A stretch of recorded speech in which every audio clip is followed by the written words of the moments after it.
제가 주니어 때 사소에게 들었던 이야기입니다. 아트북을 만들어서 회사에 보냈더니 면접 요청이 왔었다고요. 그러니까 기백으로도 취업되던 시절 이야기인 거죠. 요즘은 그런 거 꿈도 못 꾸잖아요. 다들 포트폴리오 준비에 모든 것을 쏟아냅니다. 밤새 가면서 포트폴리오 디자인도 이쁘게, 담겨있는 프로젝트도 멋지게 준비해서 지원하는데 문제는 계속 불합격되는 겁니다. 취업 시장은 점점 더 어려워진다는데 정말 막막하죠. 더 답답한 건 불합격한 이유를 알 수 없다는 겁니다. 부족한 내용을 알려주는 그런 친절한 회사가 있나요? 그냥 불합격이라고 통보만 하잖아요. 그래서 오늘은 합격에 가까워질 수 있는 포트폴리오 디자인 팁을 드리려고 합니다. 오늘 내용 하단 댓글에 요약본이 있으니까 참고해주세요.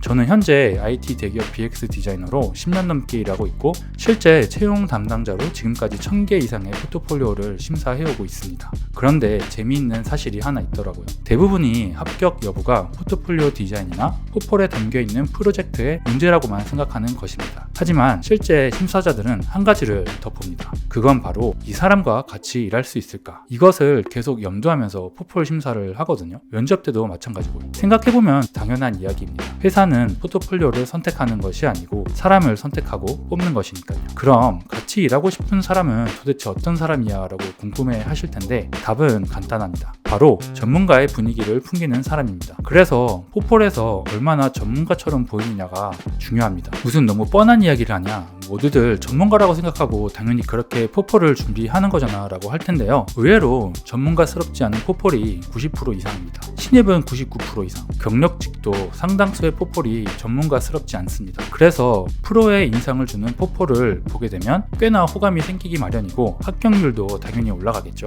전문가처럼 보이지 않는 포폴들이 너무 많기 때문에 포폴에서 전문가를 찾는 것입니다. 포폴에서 비전문가스러운, 그러니까 아마추어적인 인상을 주는 곳들이 몇 군데 있어요. 첫 번째는 인트로 디자인, 두 번째는 프로젝트를 보여주는 방식, 세 번째는 설명글, 이 세 가지입니다. 물론 구석구석 더 있는데 크게 이 세 가지만 잘 챙겨도 포폴의 인상이 확 바뀔 겁니다. 이건 포폴에 담겨있는 프로젝트의 완성도와는 다른 문제입니다. 하단 댓글을 보시면 간단하게 핵심을 뽑아놨으니까 바쁘신 분들은 밑에 글 확인해 보시면 됩니다. 포폴을 구성할 때 표지, 인덱스, 이력서 아니면 경력기술서, 그 다음에 디자인 프로젝트 이런 순으로 대부분 구성을 할 텐데요. 표지는 많이 말씀드렸지만 기본기만 보여줘도 충분합니다. 포트폴리오라는 글자와 이름만 넣으셔도 됩니다. 물론 깔끔한 레이아웃으로 해야 되고 임팩트를 주고자 글자를 크게 배치기 하기도 하는데 그렇게 하셔도 됩니다. 크기와 배치만으로도 충분히 눈에 띌 수 있는 거죠. 간혹 표지에 목차를 같이 넣어도 되냐고 물어보시는데 네, 크게 상관없습니다. 레이아웃만 깔끔하게 하시면 됩니다. 이 표지를 꾸며야 한다는 강박에 사로잡히기 시작하면 과도한 디자인을 하기 시작하는데 출처를 알 수 없는 그래픽 요소가 들어가기 시작하거나 특이한 폰트를 사용합니다. 포트폴리오에 어떠한 컨셉을 담아서 디자인을 하겠다는 의지가 보이는 표지들인 거죠. 이게 시작되면 바로 비전문가의 인상을 풍기기 시작합니다. 그리고 자기소개 페이지가 들어가는 경우 본인 증명사진 그리고 자신을 어필할 수 있는 글귀들을 넣는 경우가 있습니다. 예를 들면 숨어있는 문제점을 찾아내서 해결하는 디자이너 김철수, 거기다가 툴 능력표까지 나오면 심사자들이 오글거리는 포인트가 3개나 담겨 있게 되는 거죠. 3단 콤보를 맞은 것 마냥 눈을 질끈 감게 됩니다. 신입들이 그런 페이지를 넣는 경우가 진짜 많은데 이게 도대체 학교나 포폴 학원에서 가르쳐주는 건지 사실 좀 묻고 싶습니다. 지원자의 궁금하지 않습니다. 그리고 여러분이 어떤 디자이너인지 어떤 툴 능력을 갖고 있는지는 프로젝트 결과물로 그것을 증명하면 되는 것인데 프로젝트 결과물이 자신이 없어서 자기 소개 페이지로 밑밥을 까는 것처럼 보입니다. 교수님 앞에서 과제 발표할 때 디자인은 진짜 못하는데 말로 때우는 친구들 있지 않았나요? 이 친구 디자인 못하는 거 다들 아는데 유창한 설명글로 교수님한테 인정받는 친구들 있잖아요. 그거 보기 싫지 않나요? 근데 이런 식의 자기소개 페이지가 바로 말로 디자인을 하는 그 친구처럼 그런 인상을 주게 된다는 것입니다. 자기소개 페이지는 불필요한 그래픽 요소를 제거한 깔끔한 레이아웃에 이력서와 경력기술서를 담는 것으로도 충분합니다. 신입이라서 이력서나 경력기술서에 넣을 게 없으면 그냥 그런 페이지를 넣지 않으면 되는 것입니다. 다시 한번 말씀드리지만 오늘 말씀드리는 내용 요약본 하단 댓글에 있으니까 바쁘신 분들은 참고하시면 됩니다. 이건 약간 이미지를 다루는 감각과 연관이 깊습니다. 페이지 구성은 리듬이 있어야 합니다. 그래야 페이지 수가 많아도 지루하지 않게 포트폴리오를 심사하게 됩니다. 음악 수업에서 강약, 중강약 이런 거 들어보셨죠? 페이지 구성도 마찬가지입니다. 같은 구성이 계속 반복이 되면 리듬감이 없는 지루한 포트폴리오가 됩니다. 그래서 과정을 보여주는 페이지가 나오다가도 풀이미지가 나오고 그리드가 2단, 3단으로 분리된 페이지도 중간중간 등장해야 리듬감이 생기고 심사자도 지루하지 않게 포포를 보게 됩니다. 이건 아마도 대부분 알 것 같아요. 근데 이걸 생각보다 잘 못합니다. 그리고 이미지가 겹치거나 계속 레이아웃이 바뀌는 잡지책 같은 포폴도 있습니다. 이건 배보다 배꼽이 커진 경우입니다. 포트폴리오 자체의 디자인에 힘을 너무 준 것이고 아마추어처럼 보입니다. 자신의 작업물을 더 강조해줘야 하는데 포폴 디자인에 과도하게 힘을 준 경우인 거죠. 전체 이미지와 클로즈업 이미지를 적당히 섞어서 나열해도 리듬감을 줄 수 있습니다. 특히 신입들이 클로즈업 이미지를 생각보다 잘 활용하지 못합니다. 뭔가 약간 두려워하는 것 같은데 과감하게 이미지를 배치해보세요. 그래야 임팩트도 생기고 집중도도 올라갑니다. 그리고 이것보다 더 심각한 것은 작업한 디자인 결과물을 너무 과감 없이 나열하는 경우입니다. 패키지 디자인을 했는데 전개도를 펼친 이미지만 보여주거나 해상도가 깨진 이미지를 활용하는 포폴도 있죠. 이런 경우 포트폴리오에 너무 성의가 없어 보여서 심사자 입장에서는 같이 일할 마음이 생기지 않습니다. AI로 모그업 이미지를 만들 수 있는 시대인데다가 AI 활용이 어렵다면 핸드폰으로 직접 찍을 수도 있는데 그게 귀찮다고 그냥 디자인을 나열한 것으로 보일 수밖에 없습니다. 어떻게 보면 게으른 사람처럼 비춰지는데 그런 사람과 같이 일하고 싶을까요? 유명한 디자인 에이전시들이 어떻게 작업물을 보여주는지 살펴보세요. 인스타에도 있을 것이고 비엔스에도 있을 것이고 그 디자인 에이전시의 웹사이트에도 있을 것입니다. 그런 거를 보시고 그냥 그렇게 하면 되는 것입니다. 그 감각을 익히는 게 중요하겠죠. 그래서 계속 보면서 자기의 포폴과 한번 비교를 해보세요. 그런 수준까지 끌어올리면 정말 베스트인 거죠.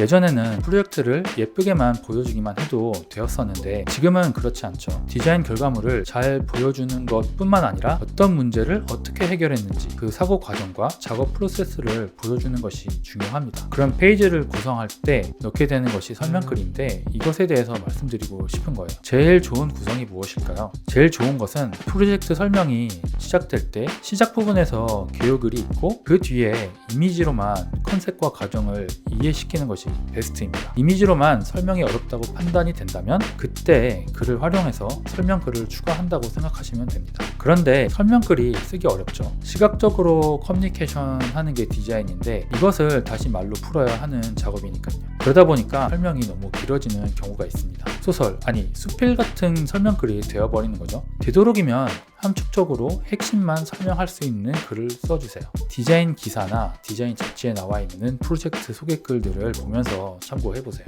아니면 GPT의 도움을 받아도 된다고 생각합니다. 다만 글 마무리는 반드시 직접 해야겠죠. 최대한 간단 명료하고 핵심적인 내용만 남긴 설명글을 쓴다고 생각하시면 됩니다. 반대로 여기에 집착하다 보니까 글 내용을 줄이겠다고 문장이 계속 꼬이거나 또는 전문가의 인상을 주겠다고 어려운 단어들을 남발하는 설명글도 있습니다. 핵심은 포폴을 심사하는 사람의 입장을 고려하는 것입니다. 한 번 읽고 이해가 안 돼서 두 번, 세 번 읽게 되는 설명글은 실패한 것입니다. 그리고 마지막으로 오탈자. 이건 반드시 체크하세요. 물론 오탈자가 있을 수는 있죠. 지원자가 단 한 명이라면 오탈자는 그냥 실수로 넘길 수도 있겠지만 지원자가 100명이 넘는데 오탈자가 있으면 같은 수준의 사람과 비교할 때 불리할 수밖에 없습니다. 전문가처럼 보이는 지원자는 이해가 쉬운 구성과 간단 명료한 설명글 그리고 오탈자가 없는 포트폴리오를 제출합니다.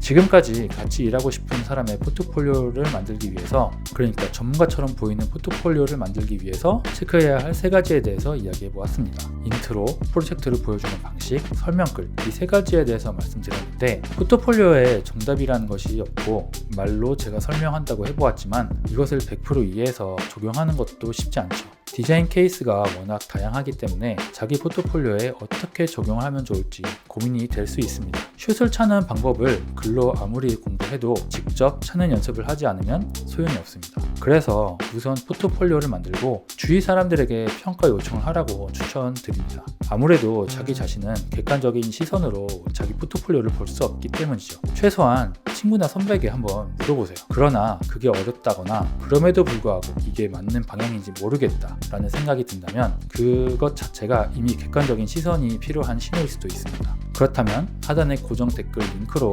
포트폴리오 첨삭을 신청해보세요. 실제로 제가 첨삭을 하면서 받은 고민을 정리해보면 거의 대부분이 디자인 문제가 아니었습니다. 이게 맞는 방향인지 모르겠다. 아직 자신감이 없다. 설명이 약한 것 같다. 내 수준이 어느 정도인지 모르겠다. 결국 포트폴리오가 아니라 확신의 문제였던 겁니다.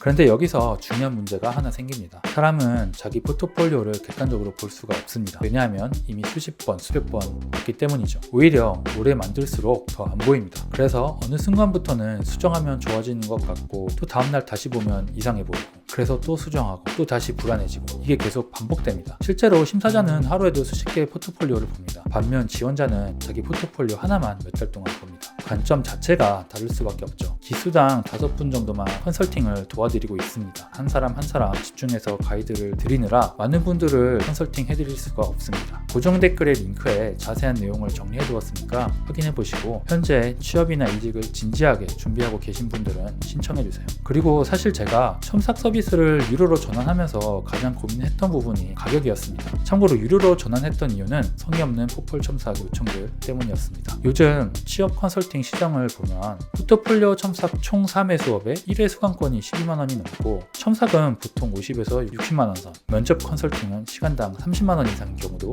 많습니다. 왜 사람들이 그 돈을 지불할까요? 단순히 피드백 몇 마디 듣기 위해서가 아닐 겁니다. 몇 년 동안 준비한 취업을 마지막에 점검받기 위해서겠죠. 지금까지 만든 포트폴리오가 맞는 방향인지 확인하고 싶기 때문입니다. 실제로 취준생 입장에서는 10만 원 그런 게 부담되는 게 아니라 잘못된 방향으로 3개월을 허비하는 게 훨씬 더 비싸다고 생각하는 거죠. 잘못된 포트폴리오로 지원서를 30군데 넣고 떨어지는 게 사실 비용으로 따지면 더 비싸다는 겁니다. 아니면 자신감이 없어서 지원 자체를 못하는 게 더 비쌀 수도 있는 겁니다. 그래서 심사자의 시선과 심사자의 감각으로 지원자의 포폴이 지금 어느 위치에 있는지, 무엇을 고쳐야 하는지, 그리고 어떤 방향으로 가야 하는지를 현실적으로 알려드릴 수 있습니다. 여러분의 포트폴리오가 심사자의 입장에서 더 잘 읽히는 더 매력적인 포트폴리오가 될 수 있도록 도와드리겠습니다. 하단 댓글에 링크 달아두었으니까 들어가셔서 포트폴리오 첨삭에 대한 자세한 내용은 확인하시면 됩니다. 모든 사람의 커리어를 응원하며 현업의 디자인 이야기와 더 좋은 정보 드릴 수 있도록 구독과 좋아요 부탁드리겠습니다. 그럼 오늘은 여기까지. 감사합니다.